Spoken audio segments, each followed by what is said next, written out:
So it's weekend preview time at Timeform, where we look ahead to the major racing taking place over the next couple of days, and it's a good weekend of racing. All the focus is on Haydock for the Betfair Chase, but Dan, there's loads of other stuff as well that you're going to hopefully preview for us. Yeah, we'll sign off on the Troytown Navan on Sunday because there's an extremely interesting runner in that race.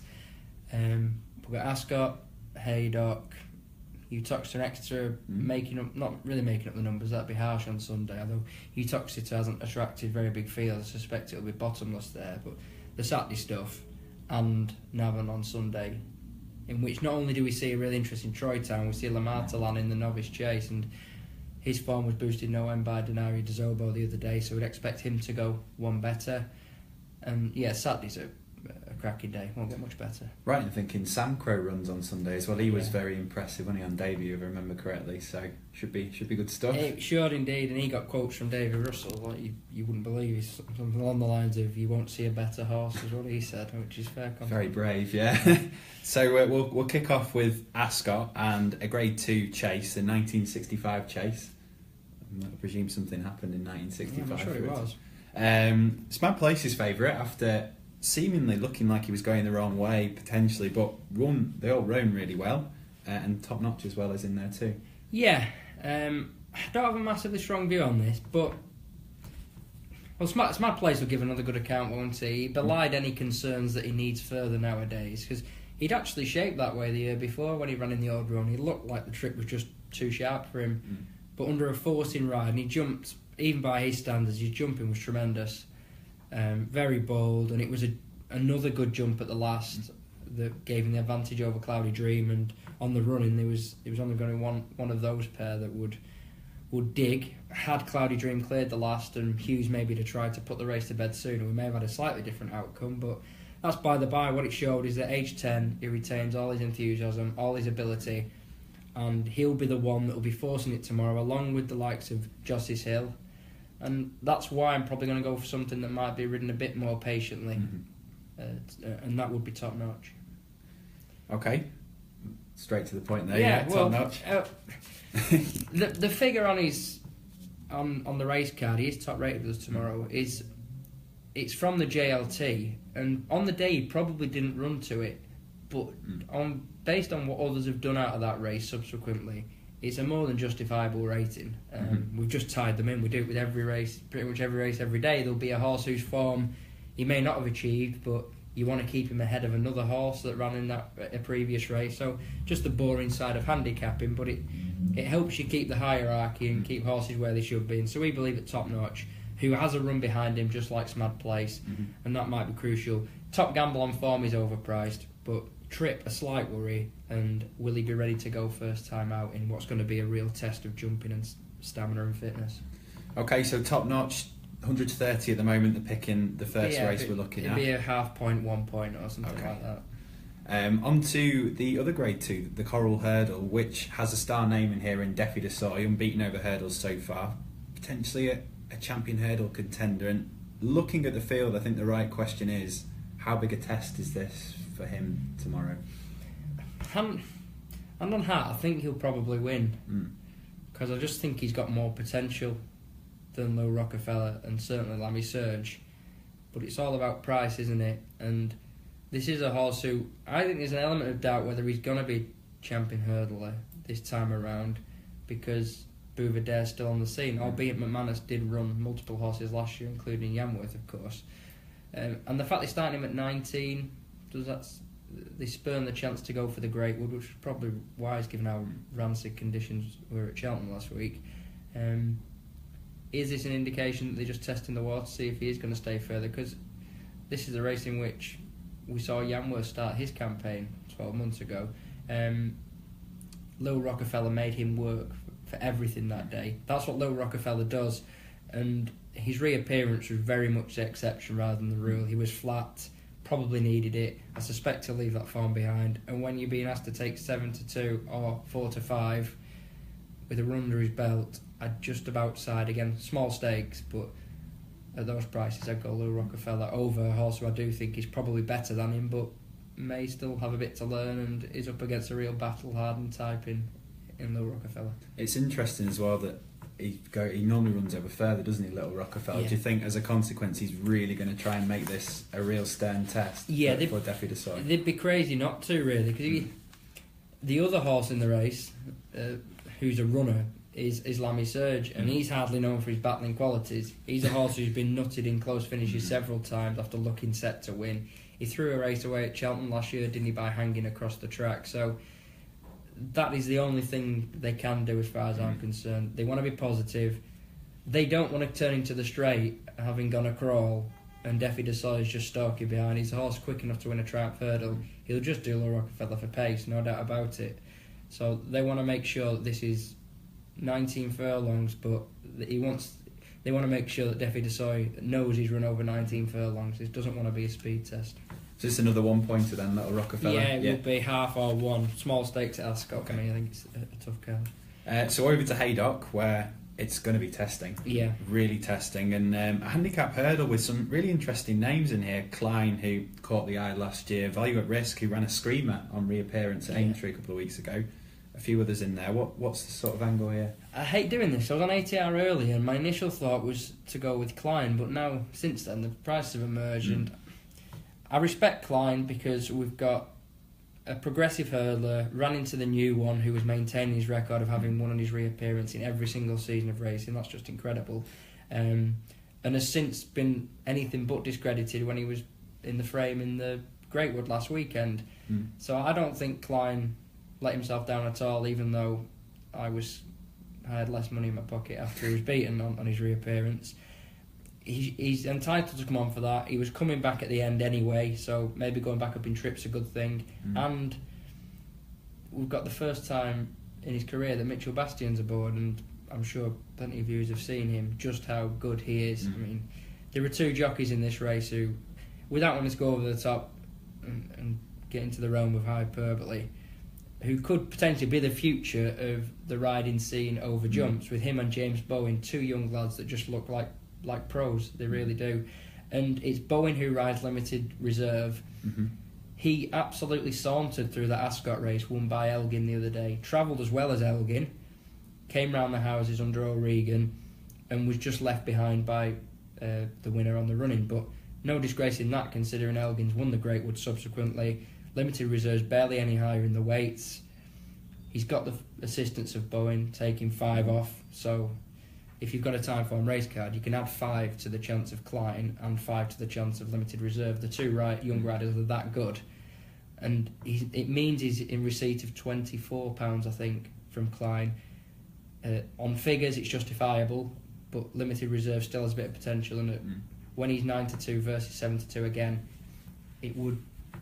that would sway me his way. To be honest, I wouldn't put anybody off saving on Klein. I think the two have a step ahead on the rest. Would you go winner each way on limited reserve? If you get 9-2, you might be tempted each way. But if I'm back in 2 in the race, I'd probably just play limited reserve, win only, and keep Klein on the side that I'm not losing, or so that I win a little bit on the race. Okay, so limited reserve, the one to concentrate. That'd be like a 3 point or 1 point or something like that. Okie dokie. Onto the big one, the Betfair Chase. Now, we've lost Sizing John already because of the ground, which is a big miss, but it still looks a really intriguing race, headed by Bristol Demai and Q Card. So, 2 questions really. Which one out of those two would you sway towards? And also, is it something of a match race, or are there creditable contenders behind? Yeah, I think it probably is a match. T for 2 got the better of a probably over the top Q Card last season at Aintree, just classic end of season form. An Outlander won at Downroll the other day, beating Road to Respect, but it was a race that fell apart. Our Duke was completely listless, didn't go a yard from the off. I think Outlander's tended to struggle in top company, albeit Gordon Elliott has said that he's had a back up or work on his back anyway, which that along with first time cheek pieces may well have just transformed him at Down Royal. But I'd like to see him do it again before I start convincing myself that rising 10 is suddenly a top class chaser. We know Q Card is a top class chaser. To be fair, we know Bristol Demai is, and he didn't do our publication too much harm the other week, because Ben was on giving him the big one for this race when he was a much bigger price. But we've got to reassess every time a market changes, and he's now comfortably deposed Q Card as favourite. In fact, he's possibly been favourite ever since Weatherby, presumably. But it's just got to the point where I think Q Card is too big now. We think it's a match race, so we've got it down to that. Bristol Demai is a course specialist, you could say. He's been 2 from 2 in devastating fashion on bad ground at Haydock in chases, including the Peter Marsh. The Charlie Horse showed he retains every bit of his ability. Perhaps it shows he's improved again. But in Q Card, we're dealing with a rarefied horse, really. He's a genuine top-notcher. He's seeking a 4th Betfair Chase win, a 3rd in a row. His effectiveness under conditions and at this track are there for all to see. And pre-Weatherby, I imagine the price would have been a fair bit different. We don't know what would have happened had he completed. I suspect he might have finished 3rd or something, but we still don't know. And we've seen him get beaten in the Charlie Hall before and prove a different proposition. It happened 12 months ago when he absolutely thrashed Coneygree, and I think he's going to do it again. I'm not saying it's Corto Star when he made his brilliant comeback from the brink, but it won't be far off, and it could be a perfect opening for this Cobden Tizard Q Card axis. Should be if he wins his 4th, could be a statue, couldn't it? Statue territory, isn't it, for Q Card? Yeah, they'll be fighting for. Just to touch on Bristol Demai quickly, would it be harsh to say that he still has something to prove at Grade 1 level? Now, I know he's done it on the figures. He put up that really big performance at Haydock, and he's won the Charlie Hall the other week, but you will get people saying he hasn't won a Grade 1 outside a novice company. Yeah, that's true. It would be a slight niggle. Horses run to ratings in certain races, but there sort of is this... Even at Timeform, we find it hard to quantify this element of class. How do you put a rating on that? It's all well and good running to big figures in handicaps when you're against lesser animals, but can you do it when you're pitched in at a stronger pace as the cliche championship pace? But it's that sort of thing. In Q Card, we'll probably read him positively. I know he wasn't at Weatherby, but I imagine they won't want to mess around with him because this is his place, this is his happy hunting ground, and this is the race that he's made his. We didn't think we'd need to see another dominant Betfair Chase performer so soon after Corto Star, but we've been treated to one, and he's a horse I haven't always warmed to because of the tendency to make a mistake, because of the high head carriage, but this is one occasion where I've got to be with him.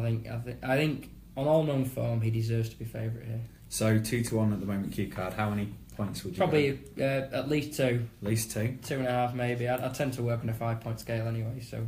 Good work, yeah.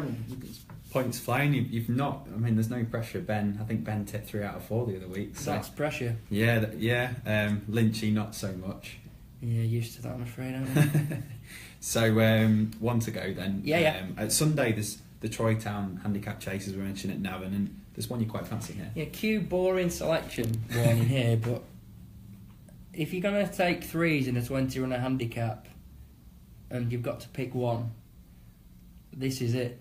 This is a horse who's made the same stable change as Total Recall, who, watching the video back for a second time, and I don't like when people say that, as if like you're suddenly going to see stuff you didn't, but I caught it in passing first time round, and I happened to watch it the other day because I was looking at another horse in the race, and the ease with which Total Recall won that race was outrageous. Acapella Bourgeois was subject to much consternation after he won by a massive margin here when the other jockeys went to sleep, left him with an opportunity he probably couldn't pass up, and there was a bit of mocking on the Twitter machine. Just because a little bit, yeah. Somebody said that's a Gold Cup winning performance. It wasn't then, but that person may well have his way, albeit in a way he didn't intend, this year, because this could easily be a lively outsider for the Gold Cup, and it's nothing to do with what he did last year, albeit I think the marker 149 is fair in what he did last season. It's about this stable change and what Mullins can do to a horse that he's inherited. As usual, we've got the battalions of Gigginstown horses. If I was going to save on something, I'd save on Potter's Point, who won at Limerick, and in gritty fashion as well. And he's not had many chances under these sort of conditions. He's a real stayer, but this is about one horse, potentially. It's about a horse who could be Grade 1 race bound, and he's running off a mark of 149, which is... It looks high, and he's top weight, but it's almost Denman-esque in a Hennessy, and this is no Hennessy. This is no Hennessy field. This is a Troytown which, without him, would look fairly competitive, but half for the wrong reasons, really, because it's a few familiar faces that we know about that are exposed but have high ratings.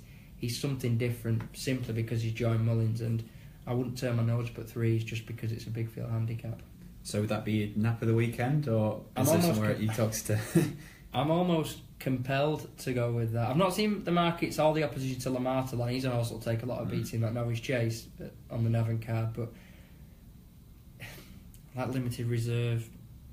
No, let's go Acapella Bourgeois, because if he is the Gold Cup horse that he could well be now he's joined Mullins, you won't get many chances to back him again off 149. You'll probably never get a chance to back him again off 149. And if he's ever running off 149 in future, something will have gone wrong, because he could put up a 160 odd performance tomorrow on Sunday if it all comes together. Think he'll go off at 3s then? No, I think I honestly wouldn't be surprised if he went off 7-4 or something like that.